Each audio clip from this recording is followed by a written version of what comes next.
c'est Ghost Rider. Aujourd'hui, on se retrouve pour la review de NXT TakeOver in New Orleans et je suis avec Thomas Wessler. Salut tout le monde. Alors, je vais juste te laisser présenter le match bonus si jamais tu l'as.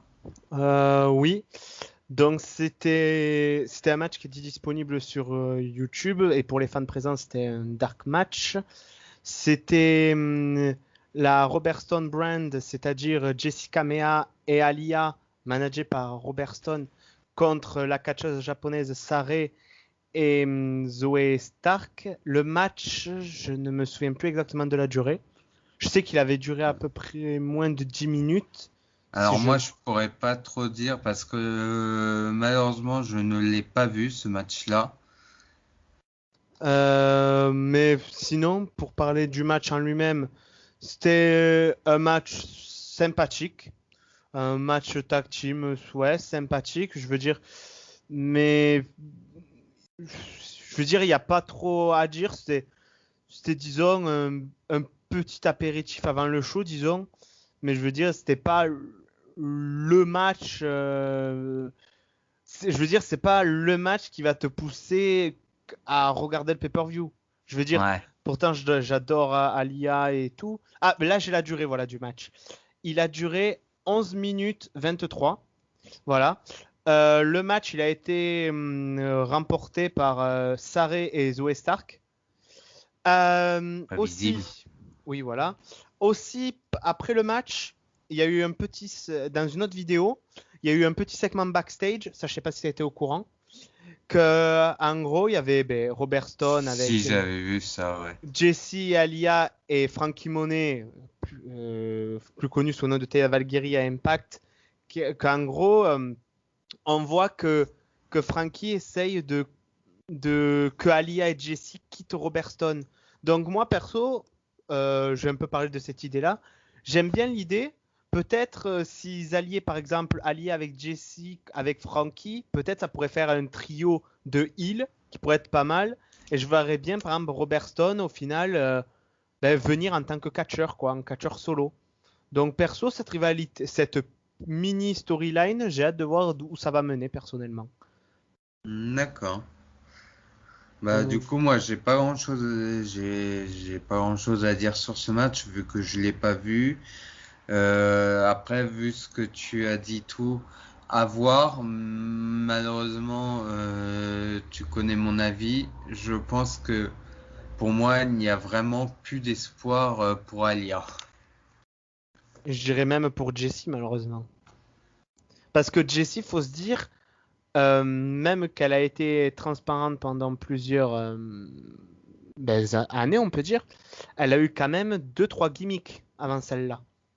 Ah donc d'accord, elle a quand même été un peu à la mode Alia aussi. Disons, elle avait une première gimmick un peu la fille à lunettes, toute contente, toute heureuse d'être là, qui sautillait de partout. Mhm. Après, elle a commencé à avoir une gimmick un peu heal, mais pas tout à fait comme ça. Après, elle en a eu une autre, mais je n'arriverai pas à identifier c'était quoi Ah, on comme va gimmick. raccourcir un petit peu du coup, ouais. Voilà, et en gros, ouais, voilà, c'était. Ouais, c'est sa troisième ou quatrième gimmick, quoi, qu'elle a, D'accord. pour faire court. Bon bah du coup on va vraiment passer au show. Donc l'opener c'était Bronson Reed et MSK contre Legato del Fantasma. C'était un six-man tag team winner take Take all. all match. Donc les vainqueurs remportent tout. Donc le NXT Tag Team Championships et le NXT North American Championships. Et le match a duré 13 minutes 40. Moi, le match, j'ai vraiment beaucoup aimé. Je trouve que pour un opener, c'était très bien. Je trouve que les six adversaires avaient une bonne alchimie dans le ring. Dans ce match, il y a eu beaucoup de spots qui étaient pas mal. Euh, ouais, franchement, je trouvais que la combinaison Bronson Reed et MSK, ça allait très bien. Bon, les Gados de Fantasma, ils ont l'habitude d'être en équipe, donc c'était excellent également. Mais ouais, non, franchement, comme opener, j'ai beaucoup aimé. J'ai vraiment, ouais, j'ai beaucoup aimé. Après, je sais pas quoi dire d'autre. C'était un très bon opener. D'accord. Bah, moi, j'ai trouvé aussi que c'était un très bon opener, que vraiment une belle alchimie entre les six catcheurs. Brunson Reed, encore une fois, mais c'est juste incroyable, hein. Mm. Après, pour la suite, je pense que MSK vont avoir de nouveaux challengers, que, tout comme Bronson Reed. Et pour les gâteaux d'El Fantasma, bah, bonne question. Je les vois bien très prochainement rejoindre le roster principal. Ouais, je pense comme toi. Parce que je pense que bon, à NXT, ils ont tout fait. Ils sont déjà allés faire chacun des petits tours à 205 live.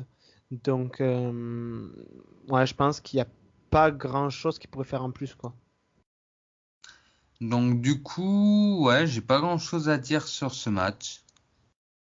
Non, j'ai bien aimé. Voilà, c'est. Du coup, on va passer au prochain match. Donc, le prochain match, c'était un match simple entre Ziali contre Mercedes Martinez et le match a duré 7 minutes 40. Bah, premièrement, avant de parler du match, j'ai adoré le nouveau look et la tenue de Sayali. Déjà, avant de parler du match. Le match par lui-même, je l'ai trouvé bien, mais le seul petit défaut que je dirais à ce match, c'est que je trouve, bon, Sayali a été mis en avant comme il faut, ça c'est une très bonne chose, mais je trouve que Mercedes a été trop sous-estimé du sens que pendant la quasi-totalité du match, elle se faisait casser la gueule, quoi. Et on Bah, pas limite. trop sous-estimé, plutôt décrédibilisé, Oui, plutôt. voilà, décrédibilisé, oui, voilà, je me suis trompé. Plutôt décrédibilisé du sens que pendant la quasi-totalité du match, bon, elle répondait des petits coups de poing, des petits coups de pied, des petites prises, mais c'était pas des vrais comebacks, quoi.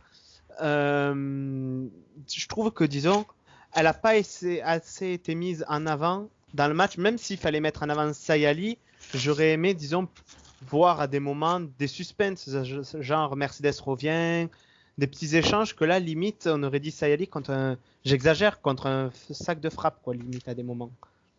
Hmm. Bah, je suis d'accord. Très clairement, c'était pas un mauvais match, mais je trouve que Mercedes Martinez, oui, était comme un punching ball et que malheureusement, c'était pas cohérent par rapport il y a quelques années où c'était le contraire, quoi. C'est ça. Donc, qu'est-ce que je pourrais dire d'autre? Bah, il aurait mieux fallu que Mercedes Martinez se défende beaucoup plus, quoi.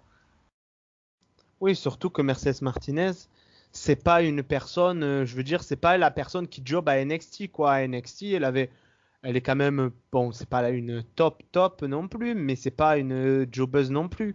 On la voit des fois remporter des matchs, elle est imposante, je veux dire, voilà, c'est pas Hmm. une jobbeuse, quoi. Donc, ouais, comme tu as dit, ça aurait été bien qu'elle reprenne le dessus à des moments, quoi. Bah oui. Voilà. Surtout que après, bah, le problème c'est que Ziali, elle s'est fait décrédibiliser à la fin du match au final. Oui. Ouais, ou avec les coups de chaise et tout, au final. D'ailleurs, Donc c'est vrai que j'ai trouvé que c'était incohérent à mon sens le match. D'ailleurs, j'ai vu une info aujourd'hui au sujet de Mei Ying. Pour ceux qui ne savent pas qui est Mei Ying, c'est la personne qui accompagne Sayali. Que bon, c'est officiel, c'est Karen Q qui est sous le personnage. Mais et que en fait, on l'a pas vu trop être impliqué physiquement parce que Karen Oui, elle est Q, blessée. elle est encore blessée. Donc c'est pour ça que par exemple, Mercedes, quand Mei Ying l'a pris, elle n'y est pas allée à coups de chaise, à coups de Hmm. pied et tout, parce qu'elle était encore blessée. Voilà, c'était juste une petite aparté pour dire ça, quoi. Mais sinon après, j'ai pas grand-chose à dire sur le match. Ouais, voilà, c'était juste voilà, le match bien, mais Mercedes Voilà, pas assez c'était réactive. le. Voilà, de toute façon, c'était un match un peu apéritif, quoi. Oui. Mm. Du coup, on va passer au prochain match. Donc, c'était un leader match pour le Million Dollar Championships entre LA Knight contre Cameron Grimes. Ah, bon, personnellement, Et le j'adore match a duré 19 minutes et 30 secondes. personnellement, c'est deux catcheurs que j'aime beaucoup. Donc, d'un sens, j'avais hâte de voir le match. Et personnellement, le match m'a pas déçu. Euh, le match était bon, oui. Il y a eu. Au début, les spots, comment dire, ça a été long avant que les premiers, disons, spots avec les échelles démarrent. Mais après, ça a été assez bon. Personnellement, je m'attendais à une victoire de Cameron Grimes. Mais bon, pas déçu de la victoire d'LA Knight non plus. Mais non, très bon match. Peut-être pas le meilleur ladder match de NXT, loin de là.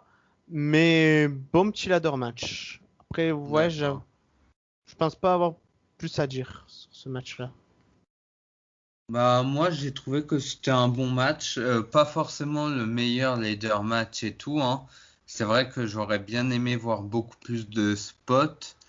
Bon, après, il y avait quand même un petit peu de suspense.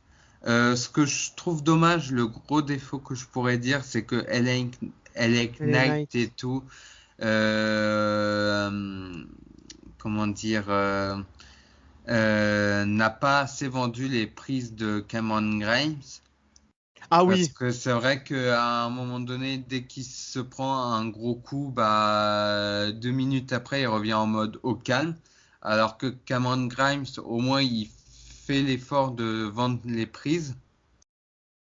oui, j'avais oublié de Donc préciser c'est ça. vrai que là, c'est le gros défaut que je pourrais dire sur ce match. Après, bon, je suis content quand même pour Alec Knight, mais c'est vrai que au final, Cameron Grimes, j'aurais préféré une victoire de Cameron Grimes. Par contre, ce qui m'a surpris, c'est qu'au final, ça a changé et tout, parce que de base, Alec Knight devait être le face et Cameron Grimes le heel, et au final, c'était le contraire. Bah, après, ça, c'est grâce aux fans. Enfin, c'est les fans qu'on un peu choisi, quoi. Oui, mais c'était surprenant, quoi. Ah oui, oui. C'était sur... En fait, ça m'a fait un petit peu penser, je sais pas si tu te rappelles, en 2013, le Alberto Del Rio contre Dolph Ziggler pour le titre du monde poids lourd à Payback. Oui, Où oui, de base, c'est qu'au final, au c'est Ziggler qui final, est devenu face.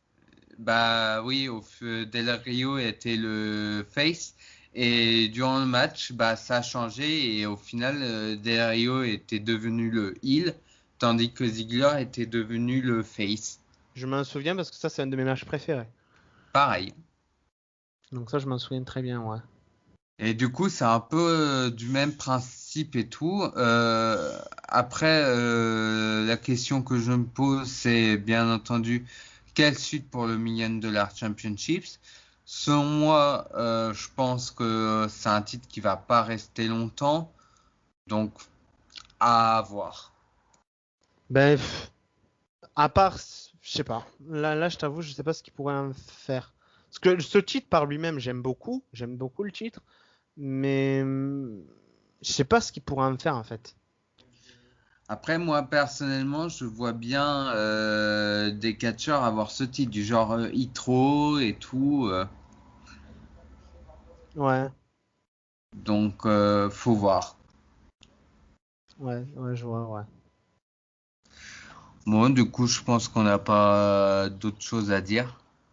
Non, non. Non.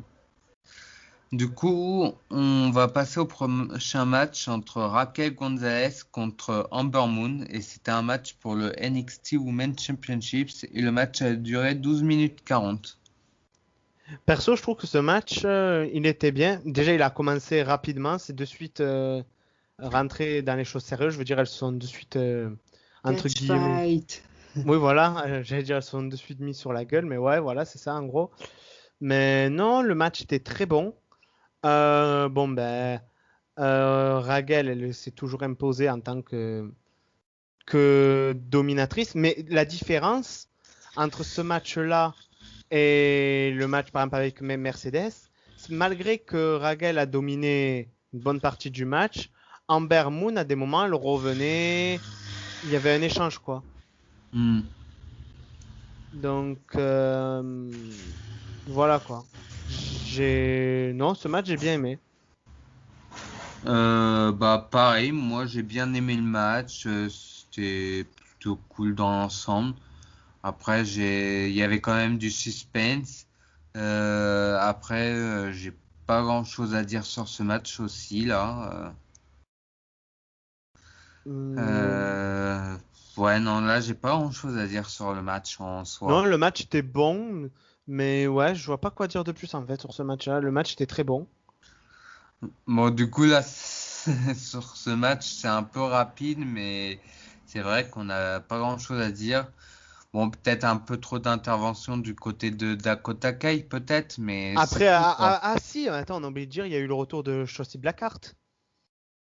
Ouais, après, retour, Voilà. vaguement, quoi. Disons que ça fait pas non plus un an qu'elle est partie, quoi. Non, non, c'était un retour de petite blessure, quoi, disons. Oui, Mais voilà. voilà. Moi, je sais pas, je sens bien que ça pourrait se transformer en. Bon, je suis sûr que dans les prochaines semaines, il y aura un tag team match, ça c'est certain. Moi, je pense que Amber Moon et Chotzi vont prochainement aussi se rejoindre le roster principal. Malheureusement, Vu qu'elles ont fait le tour et tout. malheureusement, j'ai bien peur que tu as raison. Donc voilà. Peut-être le point que je trouve dommage, c'est qu'on n'a pas eu une trahison de Dakota Kai envers Raquel Gonzalez. Mais après, moi, je pense que ça arrivera plus tard. Hmm, à voir, ouais. Parce que je suis persuadé que ça aura lieu, en tout cas. C'est à Hmm. voir, ouais. Du coup, on va passer au five-way match pour le NXT Championships. Donc, c'était Karen Cross, le champion, contre Pete Dunne, Adam Cole, Kyle O'Reilly et contre Johnny Gargano. Et le match a duré 26 minutes et 15 secondes. Qu'est-ce que je pourrais dire de ce match? Si ce match, franchement, c'était un excellent main event. Bon, vu les noms, là, c'était prévisible que ce match soit très très bon. Qu'est-ce que je peux dire d'autre? Ce qui était bien dans ce match, c'est que chacune des personnes présentes ont eu un moment. Je veux dire, il n'y a pas eu une personne qui a été mis de côté que d'autres, quoi. Non, ce match, en fait, il était tellement bien que je pourrais pas dire plus, en fait. Parce que j'ai bien aimé le match. Bon, je m'attendais à la victoire de Cameron Cross, c'est ce qui est arrivé. Bon, d'un côté, j'aurais pas trouvé logique de lui faire perdre. Mais voilà, j'ai hâte de voir ce qui pourrait arriver par la suite, qui serait le futur challenger. J'ai hâte de voir la suite, disons. D'accord. Bah, moi, j'ai trouvé que c'était un très bon match, le meilleur match de la soirée. Ouais. Tous les catcheurs ont été mis en avant. Il y avait une très bonne alchimie, un suspense vraiment incroyable. Le seul gros défaut que je pourrais dire de ce match, c'est que ça manquait un côté extrême où on n'avait pas vraiment d'objet. Ce qui est dommage, c'est qu'ils n'ont pas insisté un petit peu sur la table des commentateurs pour essayer de la faire détruire. Donc Bah, c'est vrai que ça manquait un petit côté un petit peu extrême quoi. Vraiment, je m'attendais peut-être à Kendo Stick, chaise, vraiment. Après, pour te corriger d'un truc, il y a eu un moment avec la table des commentateurs, mais je pense que c'est un moment qui a été raté parce que il y a eu Cameron Cross qui a été projeté contre la table des commentateurs, mais elle n'a pas cassé. Donc peut-être je me Moi, dis, je pense pas que ça a été raté. C'est juste que ça a été peut-être un petit peu trop forcé et justement, ils auraient dû essayer de faire un truc ou je sais pas quoi, du genre un saut. ouais. Mais Essayer au moins de vraiment de la casser quoi. après, ils n'avaient pas vendu ça comme un Extreme Rules après, faut se le dire. Oui, mais bon, de base, un Fatal Five Way, Oui, je sais, c'est no GQ, mais. C'est même du coup, t'as 5 catcheurs de base dans ce genre de match, t'apportes quand même un côté extrême, quoi. C'est Bah, pas comme si c'était un contre un et tout. surtout que, T'avais qu'il y quand a- même 5 catcheurs. Tu surtout peux qu'il y avait des faire. tensions, qu'il y a des tensions entre les personnes. Bah, c'est pour ça, c'est que je pense qu'on aurait pu vendre beaucoup plus en fait. Et d'ailleurs, je me demande qu'est-ce qu'ils apporteront de nouveau dans le prochain affrontement qu'il y aura entre Adam Cole et Kyle O'Reilly à Great American Bash d'ailleurs. Parce que je sais pas ce qu'ils pourraient apporter de plus, quoi. Mm. C'est ça que je me demande. Mais bon, à Mm. voir. Après, niveau victoire, bah, Karrion Cross, c'était logique. Son futur challenger, bonne question. Je pourrais pas trop dire. Mais vu le retour de Samoa Joe à NXT, je vois bien Samoa Joe plus tard. Ouais, après, il est pas apte en ce moment, donc Oui, pas tout de suite, mais plus tard, dans quelques mois. il faudrait trouver, disons, un challenger de transition. Mais qui. Challenger de transition, bah, bonne question. Parce que bon, euh, à part vu que. Je sais pas. Peut-être peut-être un début, vu que à ce qui paraît, il pourra avoir très prochainement des débuts et tout. Ouais, après, je me dis peut-être.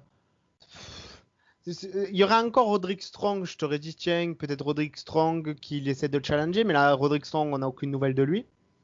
Donc, je sais pas. Bobby Fish, on dirait qu'il va être en rivalité avec. Merde, comment il s'appelle? Avec. Ah, je me rappelle plus du nom. Tony Lorcan. Oui, avec Connie Lorcan, donc je l'imagine mal défier Cameron Cross. Peut-être un match champion contre champion avec Bronson Reed, mais bon, après, je me dis si Karen Cross bat Bronson Reed, ça serait décrédibiliser Bronson Reed. Donc, à part peut-être un mec de NXT UK qui arriverait à NXT. Hmm. Je sais pas, peut-être Ilja Dragunov, je vois bien parce qu'il a tout fait à NXT Peut-être. UK. Ou alors peut-être Daniel Bryan, vu qu'on n'a toujours pas de nouvelles de Daniel Bryan, et à ce qui paraît, il pourrait aussi faire un tour du côté d'NXT. Ouais, peut-être. À voir. À voir, mais ouais, là à l'heure actuelle, je pourrais pas te dire, je sais pas. Du coup, bah, on va passer à la conclusion, hein. Du coup, NXT TakeOver New House, c'était un très bon pay-per-view. Après, j'ai pas grand-chose à dire. Moi, personnellement, j'ai mis une note de 7,4 sur 10, ce qui est une très bonne note. Et puis, j'ai hâte de voir le prochain pay-per-view de NXT TakeOver qui aura lieu à Orlando en août. Ouais. Et puis, voilà. Bah, pour moi, ouais, je dirais pareil. Bon, comme chaque pay-per-view NXT, pas déçu. Je dirais, ouais, voilà, c'était un très bon pay-per-view. Peut-être pas le meilleur non plus, mais un bon pay-per-view. Ouais, oui, un bon pay-per-view, oui. Du coup, j'espère que cette vidéo review vous plaira. N'hésitez pas à laisser un like, à commenter et à vous abonner. Ouais. Et on vous dit à la prochaine pour notre vidéo. À À plus! plus.